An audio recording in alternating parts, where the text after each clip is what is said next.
Any other question? Yeah.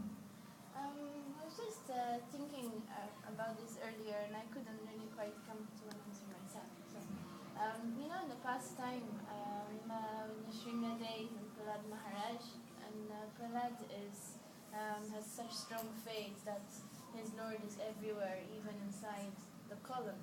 Yeah. And in fact, then Nrsimhadev appears from that column. Yeah. So I wanted to know, or maybe you could explain a little bit what the difference, or if there is any difference between what we see in the deity and in the column, or just anything that's around us, the trees, the birds. Right. No, that's a good point. Again, think back to what we just said. According to one's inner sincere hankering for a connection with truth, they come in connection with that. So Guru Maharaj pointed out, not everyone's going to see Nrsimhadev in a column.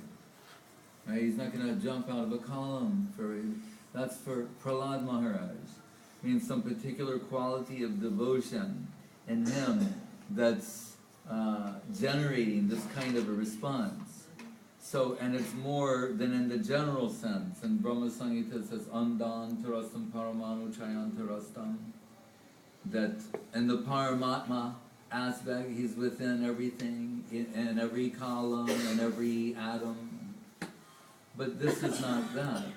It's not what the devotion of Prahlad Maharaj is not bringing a Paramatma response. But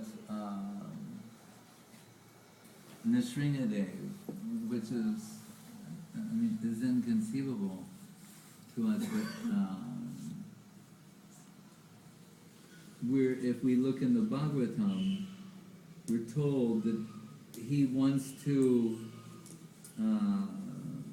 highlight the devotion of Prahlad, really. Because afterwards we hear when so many devatas, they're trying to pacify Nrsimhadev. Even Lakshmi Devi herself is there. It's mentioned, perhaps, of one of the acharyas, that in a commentary, that Lakshmi Devi could have pacified Nrsimhadev. But he wanted to put the spotlight on the devotion of Prahlad Maharaj. Just as in the Sripad Bhagavatamritam of Sanatana Goswami, he's indicated as the the first position of Shuddha Bhakti. Beyond Karamesvara Bhakti, Jnanamesvara Bhakti, Shuddha Bhakti, Shuddha Bhakti Prahlad.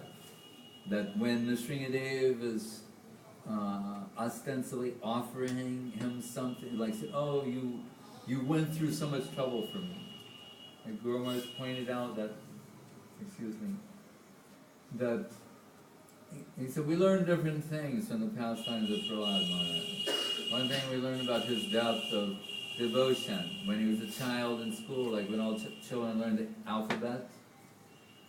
When he would get to K, well, K is the first one in Sanskrit, Ka. He would faint. He would think of Krishna. So he couldn't even recite the alphabet reminded him of Krishna. Ka. They'd say, all right, ready? Ka, ka. And he's like, he would think Krishna. And like, what happened, Prahlad? Every time we can't get past Ka with him. So then this is telling us something, it's hinting at the kind of interior. And again, the underscore, he's not a Paramatma yogi. It's not on that level. He's seeing the Lord in some general representation, everything.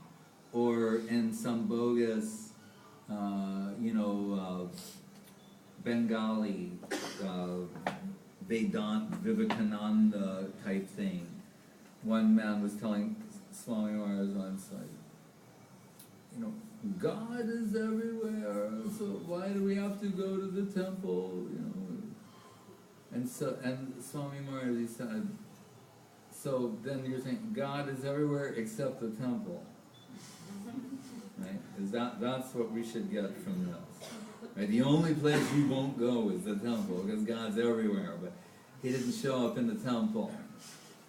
it becomes absurd, at a particular point, or it implies a lack of understanding any type of gradation, theistic gradation, and that's why I mentioned about Paramatma.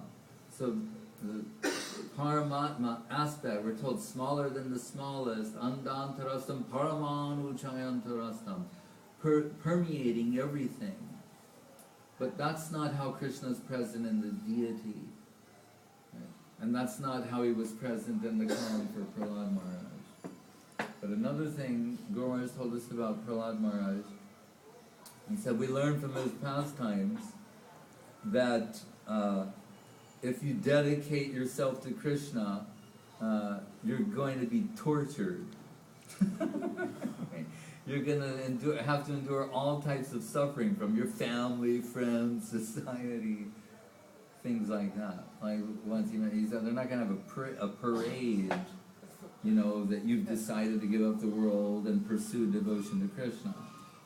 Right? Rather, the inverse. And so,